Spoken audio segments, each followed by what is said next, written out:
Polythene ব্যাগের বিরুদ্ধে সরকারের অবস্থান বেশ দৃঢ়। সরকার প্রাথমিক পর্যায়ে বাজার মনিটরিং করছে এবং এই মুহূর্তে তো এটা বলতে কোনো দ্বিধা নাই যে শপিং সেন্টারগুলো শতভাগ পলিথিন ব্যাগ মুক্ত হয়েছে। এখন আমাদের কাঁচা বাজারের একটা চ্যালেঞ্জ আছে, আমাদের নিজেদের অভ্যাসের একটা চ্যালেঞ্জ আছে। আমরাও যখন বাড়ি থেকে বাজারে যাই তখন আমরা ব্যাগটা সাথে করে নিয়ে যাই না, কিন্তু সবসময় যাই না, কারণ বাজারে গিয়ে প্লাস্টিক আমরা পেয়ে যাই। এখন এই পলিথিন শপিং ব্যাগের জন্য পাট এবং বস্ত্র মন্ত্রণালয় দায়িত্ব নিয়েছে।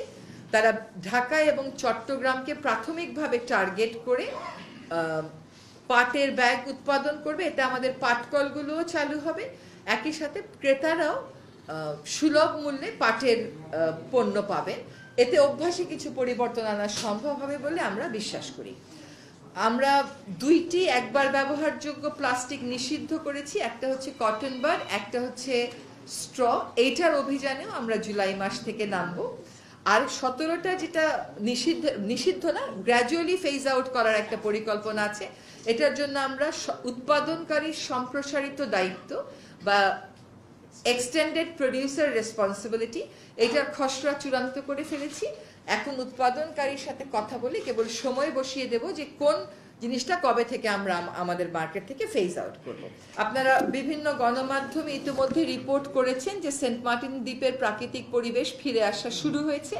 এখন আমরা পর্যটন মন্ত্রণালয়ের সাথে কাজ করছি, যে নিয়ন্ত্রণমূলক কাজগুলো আমরা করছি, তার পাশাপাশি ওই দ্বীপটাকে নিয়ে একটা মাস্টার প্ল্যান করা যায় কিনা। কিছু মাস্টার প্ল্যান ব্যক্তি পর্যায়ে, প্রতিষ্ঠান পর্যায়ে করা হয়েছে, সরকারি পর্যায়ে নেই।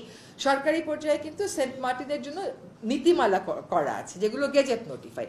এই 3টার সমন্বয়ে আমরা একটা মাস্টার প্ল্যান করতে পারি কিনা।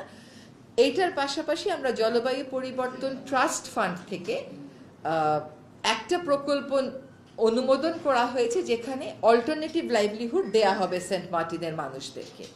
তারা প্রথাগতভাবে যেই জীবিকার সাথে জড়িত, সেই জীবিকার বিষয়গুলোই একটু সাপোর্ট দিয়ে এগিয়ে নেওয়া যায় কিনা। সেখানে কৃষি মন্ত্রণালয় ইতোমধ্যে কৃষি সম্প্রসারণ অধিদপ্তর থেকে 2 জন ব্যক্তিকে পার্মানেন্টলি ওখানে পোস্টিং দিয়ে দিয়েছে। তাছাড়া 2টি বেসরকারি সংস্থা ব্র্যাক এবং কোস্ট, তারা আমাদেরকে অ্যাসেসমেন্ট করে সাহায্য করছে যে কি ধরনের অল্টারনেটিভ লাইভলিহুড আসলে ওখানে ফিজিবল এবং সেটার মার্কেট কি হতে পারে। এই কাজটাও আমরা আশা করি আমরা জুলাইয়ের মধ্যে আনুষ্ঠানিকভাবে